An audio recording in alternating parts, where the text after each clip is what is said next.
So we all know that Assassin's Creed is like huge for Ubisoft. I mean, it's one of the few franchises that still regularly make them money. And as a result, they're doubling, tripling, quadrupling down on it. And a brand new report from Tom Henderson over at Insider Gaming actually breaks down the future of Assassin's Creed and just kind of confirms what a lot of us expected, which is that Ubisoft is putting all of their eggs in this basket. There's a lot riding on Assassin's Creed, kind of lifting the company out of the pit that it's dug itself into. And in this video, I'm gonna break down for you all of the things reported here with a couple of extra little interesting tidbits. But the main takeaway is that Assassin's Creed is very much alive. And if anything, it is getting more cash injected into its veins than probably ever before. There are 9 games expected to release in the next 6 years.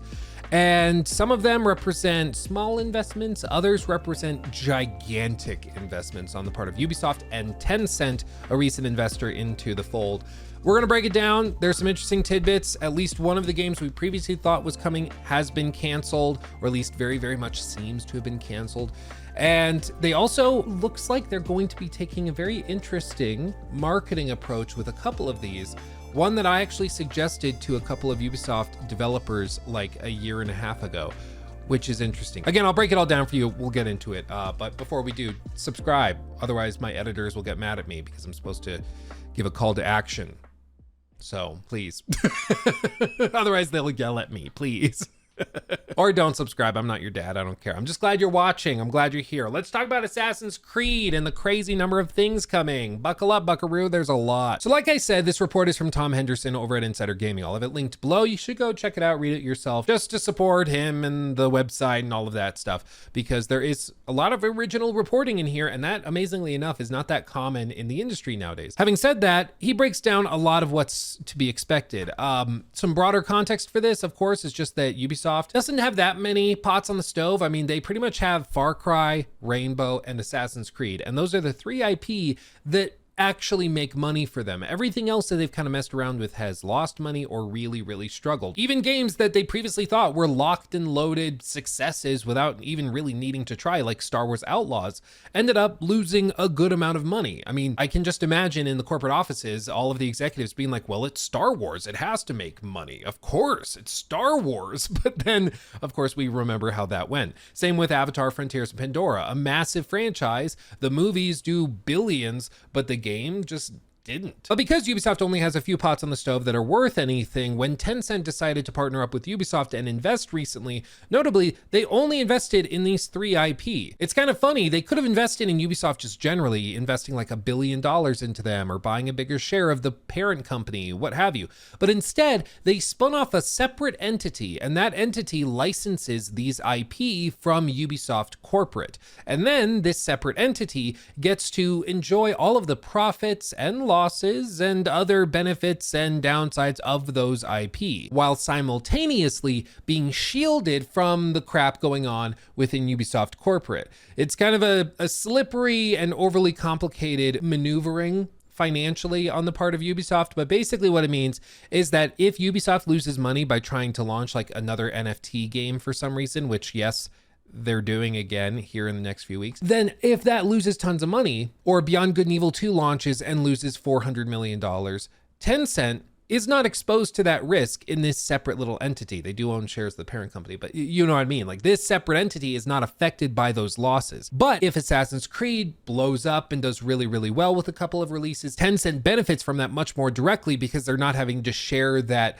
benefit and that profitability with the other entities, other investors elsewhere. So it's a win-win for Tencent. They're very, very happy with this arrangement, but it does just kind of reaffirm what everybody else has been saying, which is that Ubisoft basically has Far Cry, Rainbow, and Assassin's Creed. And that trio is what's keeping their company with close to 20,000 employees afloat. Just those 3 IP, it's crazy. But then it starts to make sense why Ubisoft has this strategy. As you can see here, they have a strategy for the next 6 years where it's expected that the franchise will have at least 9 more AC games, 2 RPGs, 3 remakes, 1 smaller experience, 2 multiplayer games, and a mobile title, all within 6 years. That's a lot. That's like early 20 teens Ubisoft levels of Assassin's Creed content. But they're breaking it up, whereas back in the early 20 teens when they were pumping out AC3, and then they go to Black Flag, and then they do Rogue and Unity in the same year, and Syndicate the next year, where they used to try to do major releases one after another back then. Now they're trying to break it up so that they have a mainline massive game every few years, and then smaller things in between. As you can see, their current plan is to release a traditional mainline RPG, something like a Valhalla, Shadows, Origins, Odyssey, that type of thing, every 2 to 3 years, with smaller experiences and remakes in between.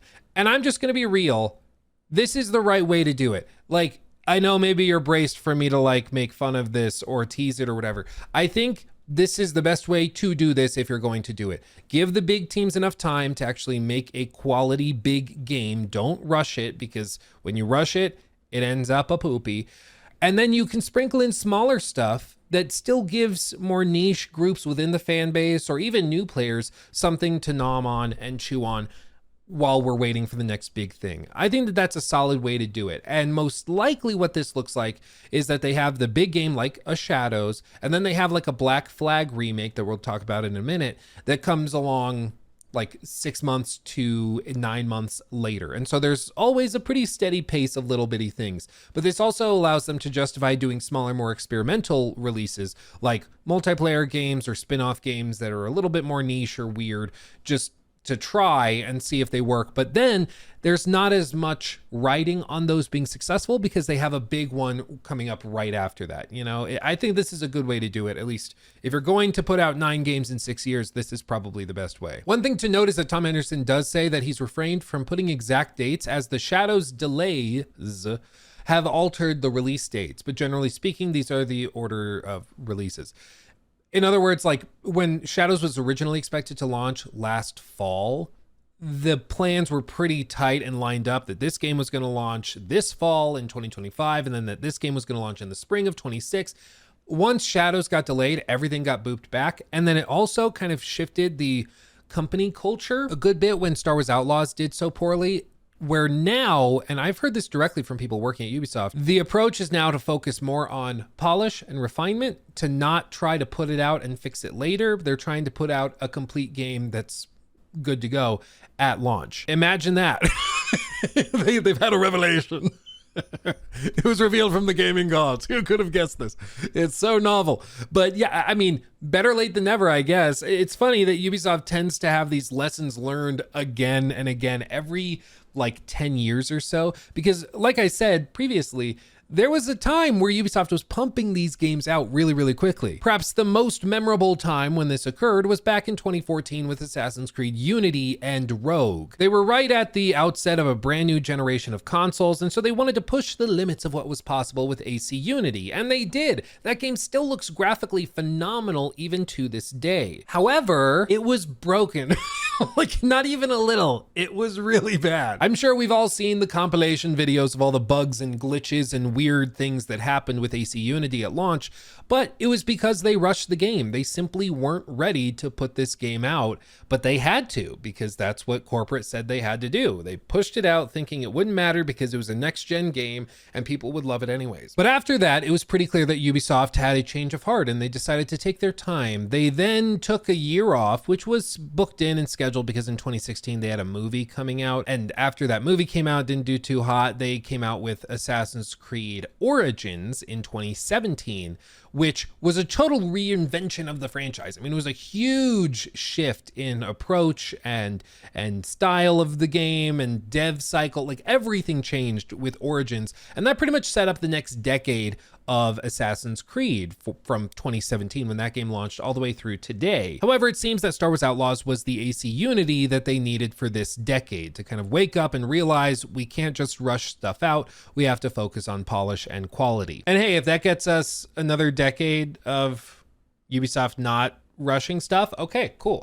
I'm down. We'll keep an eye on it, but you know, it is funny they have to relearn the lesson every decade or so. But hopefully they've actually learned the lesson now. And for this next onslaught of games, they actually make moves and do things with devs having enough time to do what they need to do. But having said that, the timelines have shifted, and Shadows has caused some games to get extra time. Some have just been moved back because the release schedules have shifted.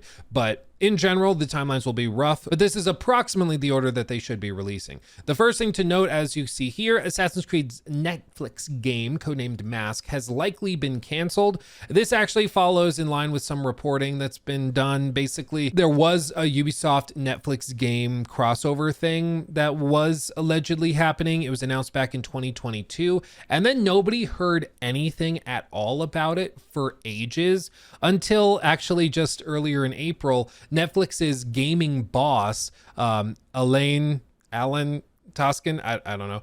He was asked, where's that Assassin's Creed game? And he was like, I'll have to get back to you. I'm not totally sure. Which, if it's happening, you probably don't say. So it's likely that it's been canceled or abandoned or something like that. It's not likely that that's happening. Not that anybody was looking forward to a Netflix game of Assassin's Creed. Who knows? Who knows? It's never made sense to begin with. That being said, the next game that's expected to come out is codenamed Jade. Jade is the AC game set in China. That is that mobile game from a Tencent partnered developer. This was previously revealed, and you can actually see the website where they have like a trailer set up and where they have like a cinematic and all this stuff.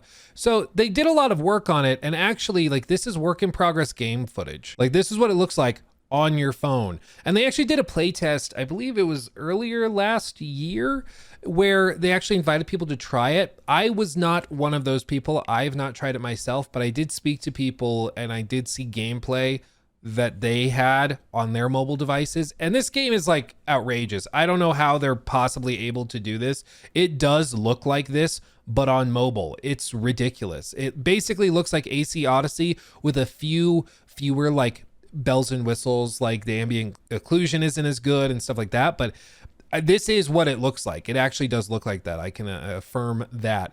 But this is a massive, big budget mobile game, basically, that aims to be an Assassin's Creed game, but on the go, and probably featuring some gacha mechanics and things like that, because that's just how mobile games are nowadays. But this is expected to be the next thing to release. It's not going to appeal to everybody or even the majority of current AC fans, but mobile games print money, dude. They just do. They make billions. It's ridiculous. And so I'm sure this is going to be successful for them, and they're going to make lots of money on it. Let's be real.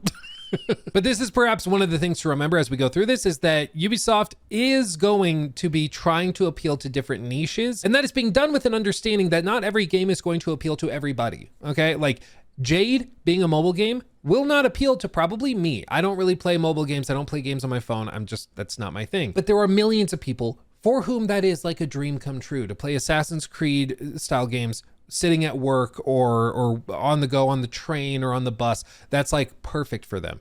In which case, this is the game for them. This is exactly what they need. But then another game may come along, like a Black Flag remake, that is exactly what I want, but that doesn't appeal to those players. And this is the idea, is that they're trying to give individual audiences exactly what they want, instead of trying to make the one super game that does it all, but really poorly. And I think, again, this is the way to do it. Instead of trying to make AC Valhalla be the super game that does everything poorly, have smaller games that do what they're trying to do well. I think that's the right way to do this. After Jade, they expect Invictus. Invictus is the working title for an Assassin's Creed Fall Guys inspired game where players will compete in matches of 16 players. If Invictus aligns with internal expectations, there's around a 5-year plan of support. Wow, and updates already penciled in.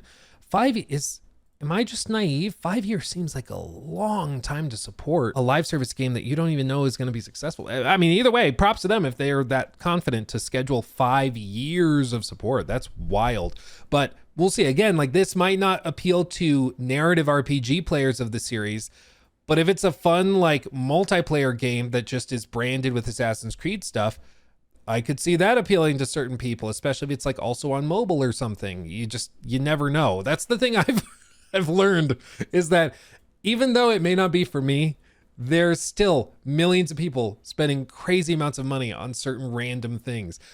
I don't get the appeal of buying a Nicki Minaj skin in Call of Duty, but they put it in the game because it made tens of millions of dollars, okay? Like, just because I don't get it doesn't mean that there's not an audience for it, and I'm trying to be more understanding of that, because otherwise I'm just living in a state of constant confusion. But anyway, continuing on, Obsidian. This is their Black Flag remake, rebuilt in the new Anvil engine, and it's expected to launch around the same time as Invictus. And this is what's particularly interesting to me. I mentioned at the top that I was speaking to some Ubisoft marketing people like a year and a half-ish ago. And I said, if you're going to do like a multiplayer, because there were leaks and rumblings about multiplayer Assassin's Creed games, I was like, if you're gonna do that, you need to pair those announcements with something that's going to service and serve like the core fan base. Because if a hardcore Assassin's Creed fan sees that you're just going to do a spin-off mobile game or spin-off multiplayer game that just does not at all appeal to me, I'm going to feel bummed. Even if I like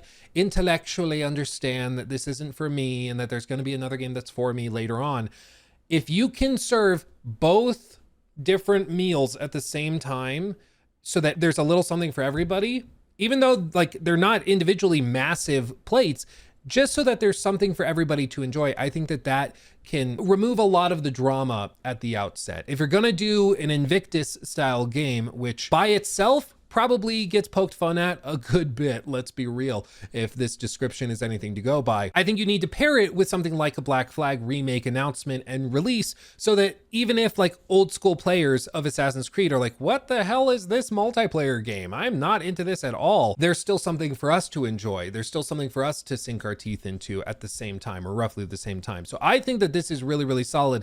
And this is something I told them, I'm sure many other people told them, that if you're gonna do multiplayer stuff or stuff that really does not appeal to the core fan base, give the core fan base a little something, just a little. It doesn't have to be a big standalone game like Shadows releasing at the same time as your multiplayer game, but even if it's just a little something to give a little fan service, that goes a long way. And it seems like they're doing that here, which I think again is good. After that, we expect to see codename Hexe, originally codenamed Neo. Assassin's Creed Hexe, still a working name, is scheduled to release after Shadows support ends. Shadows is scheduled currently to have around 2 years of DLC support, and Hexe will have 1 year. This is the game set during the German witch trials. It's the really dark and spooky game that they say is going to have a lot more horror elements. It's not going to be comforting. It's not going to be all silly and goofy, kind of like Odyssey was. This one is going to be very, very different. Previous reporting, actually also done by Insider Gaming, says that it's being developed by Ubisoft Montreal. That's the team that did Black Flag, Origins,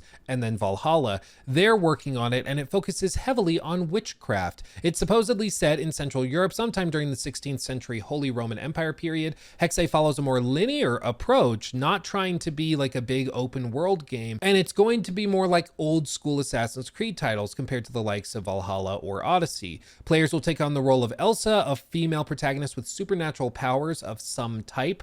Sounds like a witch to me, if you ask me. Certain abilities will allow you to take control of certain animals to escape capture. A dark, dank city, dank, will play a central role in the game setting. A current logo for the game features an occult alphabet of the Magi, I don't know. Translated to, we work in the dark to serve the light. Makes sense. And Clint Hawking serves as the creative director of the game. And there's also been previous reporting on like leaked gameplay of that, which has not been made public. It's basically just been kept to the journalists reporting on it that have seen it. I've not seen it, but what the people who have seen the gameplay have said is that it looks significantly different from what we've seen in recent iterations of Assassin's Creed. And it basically is much darker, much more gritty, much more serious. It takes a lot of inspiration from the Jack the Ripper DLC for AC Syndicate, which is interesting, with its own like fear-based system. It sounds interesting and novel, and I'm actually fairly intrigued by it. So we'll see what Hexe ends up being, but it's going to be very, very different. And it's probably like late next year, if not early 2027. Again, all the timelines are kind of rough because the original plan was to put this out 2 years after AC Shadows initially launched, but that would have put it originally targeting like fall of 2026 because Shadows was supposed to launch last fall. Does that change now? Do they push it to the spring or something? I personally don't think so. So I would expect that this probably comes out fall of 26. That'd be my guess. After that, there is the rumored Project Scarlet, which is the next big RPG after Shadows and will release after Hexe support ends after a year. So again, this probably lines it up for like late 2027. Maybe it spills into like 2028 because that's right around the shift of console generations. So it could be that this ends up being like a launch title for the PlayStation 6 and whatever the next Xbox is called. It could mean that they end up releasing it right before the launch of those consoles and it's a cross-generational game, kind of like Valhalla. It's not super clear at this point, but either way, I think that they have an opportunity here to kind of straddle that line for those big shifts in the industry. He says, I haven't been able to pinpoint further details on what this game is, but it has been greenlit and entered production. My speculation is that it's Assassin's Creed Nebula, which has previously been reported on, which is a game that will take place in 3 different settings: India, the Mediterranean, and the Aztec Empire. And this is something that's been rumored for a while, but we have no idea what this means. Like, we really don't. It could mean that there's one protagonist that goes to all 3 different locations, kind of like Valhalla, where Eivor actually goes and travels to different places throughout the course of the game. It could mean that there's 3 different protagonists through 3 different areas, potentially at 3 different periods in time. It could mean that they start in different spots and they all kind of converge. Like, we just don't know.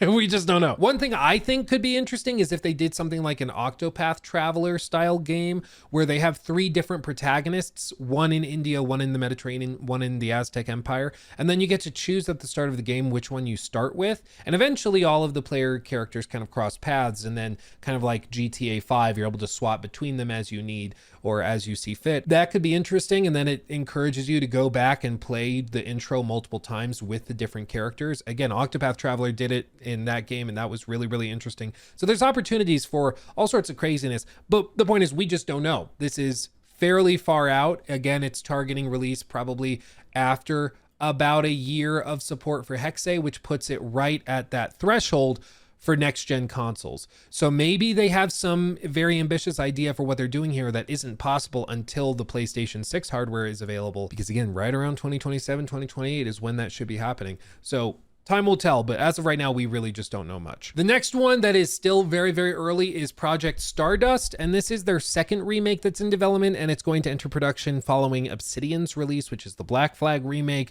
Not clear what game it's even a remake of. It could be a remake of AC2. I've heard rumblings it could be the original AC game. We don't know, but speculation will certainly run rampant, and once it starts to leak, I'm sure we'll hear all about it. Emerald will launch shortly after Stardust, though, within a couple of months, and this will be another multiplayer title with at least 5-year plan of support if the game releases and meets internal expectations. Again, this is like exactly what I, and I'm sure many other people, have told them. If you're going to do a live service game, if you're going to do multiplayer stuff that has the potential to like piss off core fans, give the core fans something to sink their teeth into, and then do the multiplayer game on the side. So that's viewed as like the side platter, and then people who are interested in the multiplayer game can play that. People who like the old school stuff have something to engage with. They're also planning to do that with Emerald, which again, good idea. Please do this. Because I swear to God, if you announce like a multiplayer game and nothing else for the core fan base, I can see the video titles already, okay? It's gonna be a mess. But if you give the core fan base something, like a Black Flag remake, like an AC2 remake or something, so that they have something to talk about, they won't have the energy to complain about the multiplayer game, because they'll be eating good with their own thing, you know? That's all I'm saying. So I'm glad to see this. This is good. 2 thumbs up. He says this could be the PvE game previously under the codename Raid, or the other multiplayer game under Echoes, but it appears at the very least one of those games have been canceled. So one of the experimental like live service multiplayer games has likely been canceled in addition to the Netflix game. But it's not clear at this point which one that is or why it was canceled. We just don't know. And the fact that it wasn't even leaking previously what it would have been shows it was very early. It probably like was less than 10 people working on it, would be my guess. A lot of these early like incubation period projects only have like 5-6 developers on them at a time, and they're literally just designing a game on a whiteboard. So chances are they pitched it, it just didn't get approved, and they didn't think it had potential to really return a profit, so they canceled it. Either way, that's that. RPG3, clever codename. I bet you can figure out what that stands for. Currently does not have an assigned codename, developer, or theme, but it is penciled in to release after Scarlet's 2 years of support. So they're just saying, hey, we're going to work on this eventually. We're going to accept like pitches and ideas. No clue what it is yet, but we'll figure it out. And again, that would be something that releases after 2 years of Scarlet support, which we're already talking like 2029, 2030-ish. That's the time periods we're talking about with this. Same with this remake number 3. It does not have an assigned codename, developer, or game, but it will be one that releases roughly after a year of RPG 3's release, which puts it 2030, 2031. So they're planning that far out already. And some of it has not even started production and they don't even know what it's going to be, like these remakes and RPGs, but still, it's crazy. They're working that far ahead of time and they're thinking that long term, which for a company that's putting thousands of developers on projects is significant because it means that hopefully the devs are going to get the resources and time that they need. But you know what? I'm optimistic with this. You know, I love Assassin's Creed games because I played them when I was younger and I remember the days when they were goated back with like AC2 and even like Black Flag. I mean, these games back in the day were like, cream of the crop.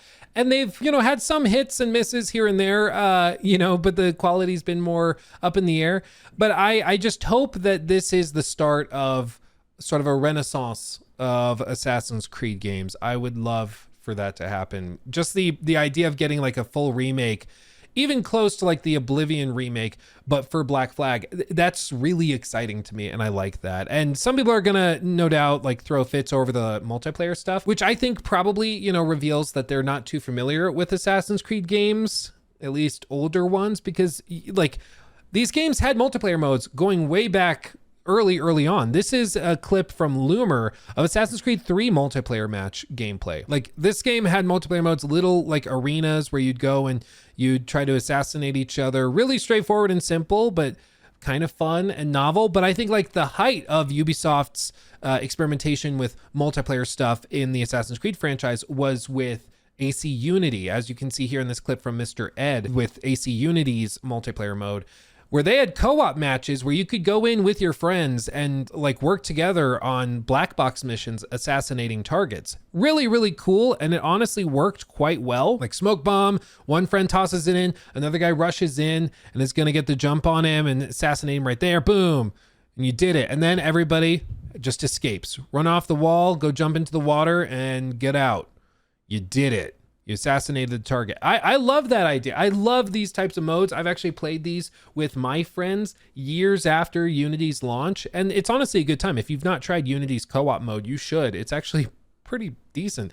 But what happened is Unity was such a disaster that they ended up throwing the baby out with the bathwater, and they were like, oh, Unity didn't do well. Well, it's clearly because of the co-op when it wasn't. But also back in 2014, co-op was like, it was like saying, you know, live service. It was like saying extraction shooter nowadays. Like everybody kind of rolled their eyes when you said co-op back in 2014. But nowadays, I think people would be into this. If like some of the multiplayer projects and games that they're working on, whether that be Invictus or the other ones, like I think it was Echoes that's rumored and speculated about, if those end up playing any similarly to this, I'm interested. That could be really, really cool. But even if it's something that looks awful or something that I just hate or am not interested in, like if they still give me access to a Black Flag remake or an AC2 remake or an AC1 remake or something so that I have something to sink my teeth into, I'm still a happy camper. I think I'll still be good to go. Even if I'm not currently enjoying like the live service offering, I'm okay with that. Just like back in the day, if you didn't like the co-op mode in Unity, just don't play the co-op mode. If you don't like the multiplayer mode in AC3, just don't play the multiplayer mode in AC3. Like it's, you know, no harm, no foul. If you're not interested in it, just don't play it. And I think that's the approach they're taking now. They're just breaking it up into multiple standalone releases so that each game kind of has its own ability to be the focus of a marketing campaign and they can target them more specifically and focus resources that way as well. So it's going to be interesting to see how all of this plays out for Ubisoft. A lot of eggs are in this basket, certainly. But I think if you're going to release 9 games in 6 years, this is the way to do it. I mean, I maybe wouldn't release this many if I were in charge of the franchise, but I also am not responsible for 19,000 people's livelihoods. So maybe if I were, I would be more inclined to try pumping a lot more of these out. But at the very least, you know, it's interesting to see how they're handling it. And I think the way that they're going to approach it is probably the right way, where you pair live service with single player stuff that appeals to old school fans, and you give devs time and resources to make the games they actually want to make. I think if they can follow through on all of that, they have a chance at some serious success, at least with core fans. And we saw with AC Shadows, there's still a lot of interest in the franchise if you give the devs time and resources to do what they're capable of doing. But let me know what you think of all of this in the comment section below. I'm honestly very interested to hear what you guys think about this roadmap. I think it's got a decent pace. It's going to be interesting to see what Hexe is like. I think Hexe is the one I'm most intrigued by. Like, the Black Flag remake might be cool or really, really good. I'm not sure. But Hexe, at least, we know more about and seems much more intriguing. Like, very, very interesting. A linear Assassin's Creed game? That's something we haven't seen in a long, long time. And it's also like really dark and gritty. They've got Darby working on the narrative. There's a lot of really interesting things that I think are going in its favor, and I'm interested to see where that goes. So let me know what you think of all of this in the comment section below. And I do know that Ubisoft employees and people have watched my videos and do watch actively. So if you have any feedback for them, put it in the comments. You never know who's reading, just saying. But with all that said, thanks for watching, guys. Much love. I'll see you in the next one. Hugs and kisses. Bye-bye.